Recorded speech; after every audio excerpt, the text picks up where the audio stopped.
आधार card जब घर को जाएंगे पलटा के देखो, उसमें लिखा हुआ है this is not proof of Indian citizenship.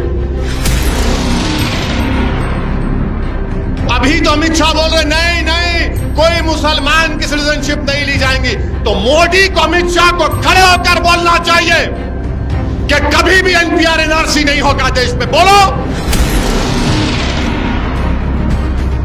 Bharat की पार्लियामेंट में किसी ने उस कानून को फाड़ा तो हैदराबाद की आवाम ने उस कानून को फाड़ा था।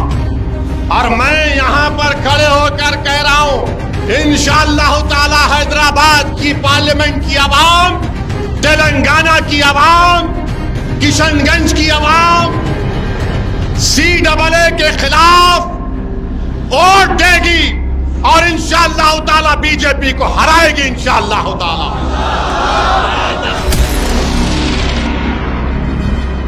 अब 6 बजे से शुरू हो जाएंगे। बड़गांव भाषण दिया असदुद्दीन, चुनाव सामने है रख के दिया, बराबर चुनाव सामने रख के बोल रहा हूं मैं। तुम चुनाव को सामने रख के, इलेक्शन को सामने रख के 4 साल से कानून नहीं बनाए, अब बनाया आप। एक बयान आया, हुकूमत ने एक फैसला लिया और फैसला ये लिया कि वो CAA कानून के रूल्स बना दिए।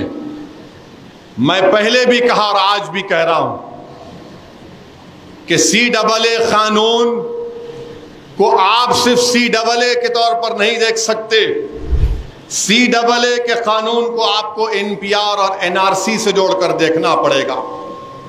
अब ये बीजेपी और संघ परिवार के लोग बोलेंगे तुम क्या नहीं चाहते पाकिस्तान, अफगानिस्तान, बांग्लादेश के हिंदू, सिख, ईसाई, ये बौद्ध मजहब के लोग भारत को आ जाएं, ये उनको शहरियत ना मिले?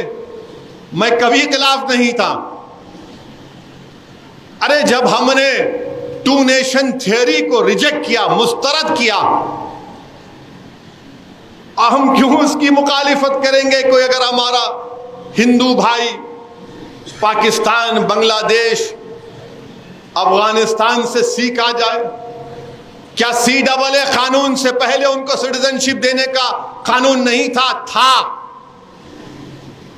बिल्कुल दीजिए आप। मगर हमारा एतराज यह है कि मजहब की बुनियाद पर नहीं कानून बनाया जा सकता। लोग बार बार मुझसे कहते हैं तुम क्या बोल रहे हो, तुम्हारी शहरियत तो नहीं लेंगे नासरुद्दीन। मैं उनसे कहता हूं कि CAA का ताल्लुक सिटीजनशिप कानून से है, NPR का ताल्लुक सिटीजनशिप कानून से है, NRC का ताल्लुक सिटीजनशिप कानून से है। और कब से हम लोग मजहब की बुनियाद पर सिटीजनशिप देंगे? मजहब की बुनियाद पर जब सिटीजनशिप दी जा रही है तो मजहब की बुनियाद पर छीनी भी जा सकती है। मजहब की बुनियाद पर जब सिटीजनशिप दी जा रही है तो मजहब की बुनियाद पर छीनी भी जा सकती है ना। वो क्या शेर है कि बिगड़ती है जब जालिम की नीयत, बिगड़ती है जब जालिम की नीयत तो ना कोई तदबीर ना दलील काम में आती है। मजहब की बुनियाद पर सिटीजनशिप दे रहे आप, और कल अगर NPR और NRC कराएंगे, आसाम में समझाने के लिए बोल रहा हूं, आसाम में सुप्रीम कोर्ट ने कहा NRC कराओ, 1600 करोड़ रुपये खर्च किए करके सुप्रीम कोर्ट के मातहत NRC हुआ आसाम में। 19 लाख लोग के नाम नहीं आए। कितने? 19 लाख, जिसमें से 10 से 12 लाख हमारे हिंदू भाई हैं, 1.5 लाख मुसलमान हैं। अब जब CAA आ गया तो क्या होगा मालूम आपको? ये मैं नहीं बोल रहा हूं, आसाम के चीफ मिनिस्टर बोल रहे हैं, जो आलाजाद के हेमंतु शर्मा नाम है, बेसु शर्मा, वो कह रहे हैं कि हम CAA से उन 12 लाख हिंदू भाइयों को सिटीजनशिप दे देंगे। ये मैं नहीं बोल रहा हूं। अब वो 1.5 लाख मुसलमान क्या करना? वो 1 लाख 1.5 लाख मुसलमान क्या करना? उनको बोलेंगे आप 1962 में आए क्या? आप 1951 में आए क्या? कागज दिखाओ, दादा का बर्थ सर्टिफिकेट दिखाओ। माने वो 10-12 लाख हिंदू भाई बहनों को सिटीजनशिप मिल जाएंगी, आसाम के मुख्यमंत्री कह रहे हैं, बीजेपी के लोग कह रहे हैं। और वो 1.5 लाख मुसलमान फॉरेनर्स ट्रिब्यूनल में जाके केस लड़ो अपना। लोग बोलेंगे नहीं अभी कुछ नहीं हो रहा। मेरे भाई साहब, हर चीज अभी नहीं होती, हर चीज बाद में होती है। जब एनआरसी होगा, एनपीआर होगा, और अगर कहा जाएगा उसमें उसके रूल से पढ़कर सुना रहा हूं, पॉपुलेशन की एक लिस्ट बनाई जाएगी कि महाजरीन कैंप यहां पर, महाजरीन कैंप में कितने लोगों के घर हैं, नाम आ गए। अब उसमें से किसी एक का नाम मैं जाकर बल्दिया के ऑफिस में लिस्ट लगाएंगे, देखो महाजरीन कैंप में इतने लोगों का नाम है। कोई भी जाकर बोल सकता ये जैद बकर भारत का शहरी नहीं है, डाउटफुल सिटीजन बनाए थे आप। उसके बाद उसको ये प्रूफ करना पड़ता कि मैं भारत का शहरी हूं। अब बताओ ये एनपीआर एनआरसी में नहीं है क्या? अमित शाह ने मेरा नाम लेकर पार्लियामेंट में नहीं कहा ओवैसी जी एनपीआर भी होगा, एनआरसी भी होगा? क्या टीवी के इंटरव्यू अमित शाह ने नहीं कहा एनपीआर एनआरसी? तो इसीलिए हम कह रहे हैं कि बांग्लादेश, पाकिस्तान, अफगानिस्तान से जो लोग आ गए आप बराबर दो उनको, मगर मजहब की बुनियाद पर क्यों? फिर बोलते नहीं इस्लामिक कंट्री है। अरे इस्लामिक कंट्री है तो मैं तो नहीं गया ना इस्लामिक कंट्री को। आपके दादा, मेरे दादा, हमारे परदादा मौलाना अबुल कलाम आजाद, जौहर बरादरान, हुसैन अहमद मदनी, ये तमाम उलेमा तो नहीं गए पाकिस्तान को। क्यों नहीं गए? क्योंकि हम उसको नहीं मानते वो कि इस्लामिक कंट्री है। हम भारत को पसंद करें क्योंकि ख्वाजा अजमेरी की जमीन है, ये सुल्तान हिंद की सरजमीन है। हम बोले यहां पर इस देश का कोई मजहब नहीं होगा, मजहब की बुनियाद पर सिटीजनशिप नहीं दी जाएगी। मगर आप क्या कह रहे हैं आज? नहीं, जो हिंदू है, सिख है, ईसाई है, बौद्ध मजहब का है, उसी को सिटीजनशिप मिलेंगे। मेरे भाई, ये इनकी साजिश है कि हमको हमारे मुल्क में परेशान करके रख दिया जाए। और आपको मालूम 1959 तक कानून नहीं था बर्थ सर्टिफिकेट का। अगर मैं पूछूं कि तुम्हारे दादा और अब्बा की पैदाइश कब हुई, तो बोलेगा होंगी 59-60 में, जब कानून नहीं था। पासपोर्ट कितने लोगों के पास है? अगर मैं यहां बोलूंगा हाथ उठाओ, कितने लोगों के पास पासपोर्ट है?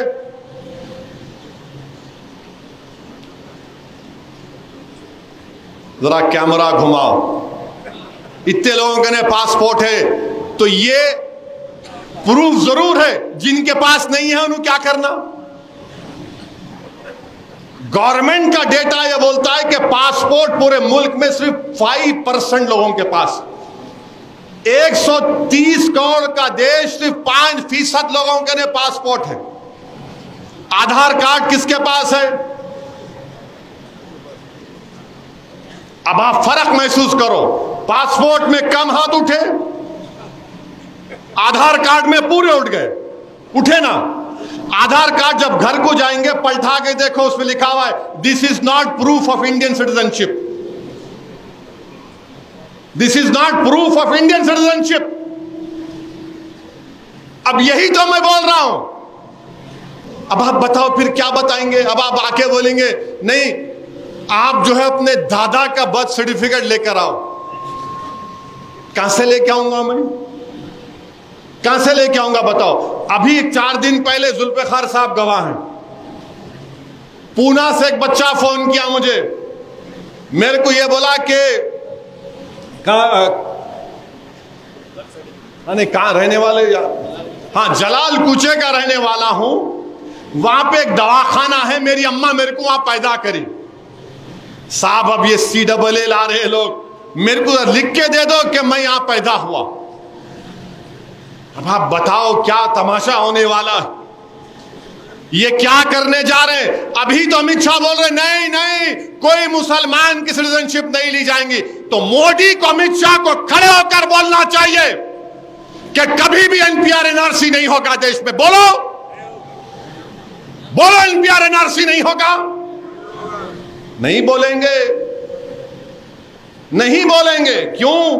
क्योंकि इनके दिलों में यह प्लान है, NPR NRC कराना चाहते हैं, परेशान करना चाहते हैं। अच्छा, अभी एक सवाल जवाब के तौर पर गवर्नमेंट ने जारी किया, और क्या लिख रहे हो उसमें मालूम आपको कि ये 3 मुल्क बांग्लादेश, पाकिस्तान, अफगानिस्तान में वहां की अक़लियतों को जुल्म होता है। अंग्रेजी का लफ्ज़ परसिक्यूशन इस्तेमाल हुआ, तो परसिक्यूशन अगर हुआ ये दीन इस्लाम के खिलाफ है, और हम इस्लाम का नाम खराब नहीं होने के लिए हम ये कानून मारे। ओहो अब्बा,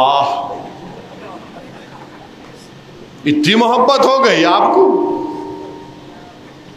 एक मुसलमान को टिकट नहीं देते, और आप बोल रहे इस्लाम का नाम। बिल्किस बानो से इंसाफ नहीं किए, और इस्लाम। बुलडोजर से घर तोड़ दिए, और इस्लाम। बच्चों को गोलियां मार दिए, इस्लाम। मेरे भाई ये है हकीकत। इसीलिए मैंने पूरी भारत की पार्लियामेंट में मोदी के 300 एमपियों के सामने उसको काला कानून कहकर उस कानून को फाड़ दिया। तो इसी वजह से फाड़ा, और मैं यहां पर खड़े होकर कह रहा हूं इंशाअल्लाह ताला हैदराबाद की पार्लियामेंट की आवाम, तेलंगाना की आवाम, किशनगंज की आवाम CAA के खिलाफ वोट देगी, और इंशाअल्लाह ताला बीजेपी को हराएगी इंशाअल्लाह ताला। तो जो CAA के खिलाफ है, जो NPR के खिलाफ है, जो NRC के खिलाफ है, जो भारत के आईन में कहा गया कि मजहब के नाम पे कानून नहीं बनाया जा सकता, हम जिन्होंने कानून बनाया उनके खिलाफ इंशाअल्लाह ताला अवाम उनके खिलाफ वोट देगी। क्या आप लोग तैयार हैं? अब लगाओ नारा, नारे तकबीर।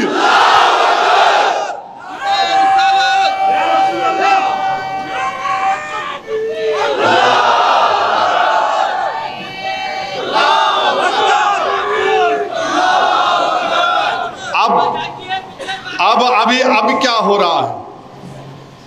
अब आप देखेंगे इसी वजह से असदुद्दीन ओवैसी के खिलाफ, मजलिस से खिलाफ, हैदराबाद की गयूर आवाम के खिलाफ है। इन्हें सबको भड़का था। मैं भड़काया आप लोगों को? मैं सच्चाई को बयान किया हूं, मगर मोदी जी, अमित शाह, RSS वालों में दिखता इन्हें भड़का रहा है। मैं सच्चाई को बयान किया हूं।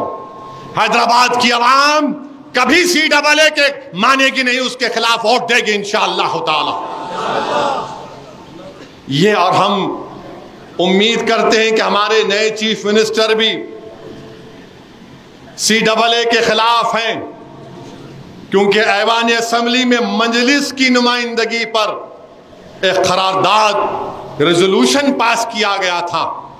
सेंसस कराओ, हम खिलाफ नहीं हैं, मगर NPR NRC अगर होगा तो याद रखो मेरी इस बात को, डराने के लिए नहीं कह रहा हूं, सबको डाउटफुल सिटीजन बना दिया जाएगा। बोला जाएगा कागज लाओ, कोई भी जाकर जिसका नाम आ गया, कोई मिस्रीगंज का है, कोई बाबा नगर का है, कोई बारकस का है, कोई बारकस के लोगों को जाके बोलेंगे ओहो तुम यमन से आए थे ना, अब बताओ तुम कहां से आए थे। तो बेचारा अरब बोलेगा मैं ये कबीले का हूं, मैं निजाम की फौज में आया था, हिफाजत करता था, मैं गयूर अरब हूं। तो बोलेंगे नहीं सर्टिफिकेट लाओ, कागज दिखाओ। अब उन्होंने हदरमौत जाएंगे, कोई जाकर किसी से कह देगा, पठान लोगों से, कहां से आए थे तुम? भाई हमारे दादा परदादा आए थे, अब लाओ। उन्हें बोलेंगे अफगानिस्तान से जो आ रहे तुम उनको दे रहे, हमको नहीं दे रहे। तो उन्हें बोलेंगे प्यारे तू मुसलमान है, तू मुसलमान है। ये इनकी साजिश है, ये इनकी कोशिश रहेगी। मेरी बात को याद रखो आप। मुझे अंदाजा है और आपको भी अंदाजा है कि आज की इस तकरीर के बाद फिर से जो शैतान तो कैद हो गया, मगर शैतान के जो एजेंट हैं अब 6 बजे से शुरू हो जाएंगे। भड़काओ भाषण दिया असदुद्दीन, चुनाव सामने है रख के दिया, बराबर चुनाव सामने रख के बोल रहा हूं मैं। तुम चुनाव को सामने रख के, इलेक्शन को सामने रख के 4 साल से कानून नहीं बनाए, अब बनाया आप। मैं तो शुरू से बोल रहा हूं, भारत की पार्लियामेंट में किसी ने उस कानून को फाड़ा तो हैदराबाद की आवाम ने उस कानून को फाड़ा था। मेरे अजीज दोस्तों और बुजुर्गों, ये बात आपको ज़हन नशीन करना है।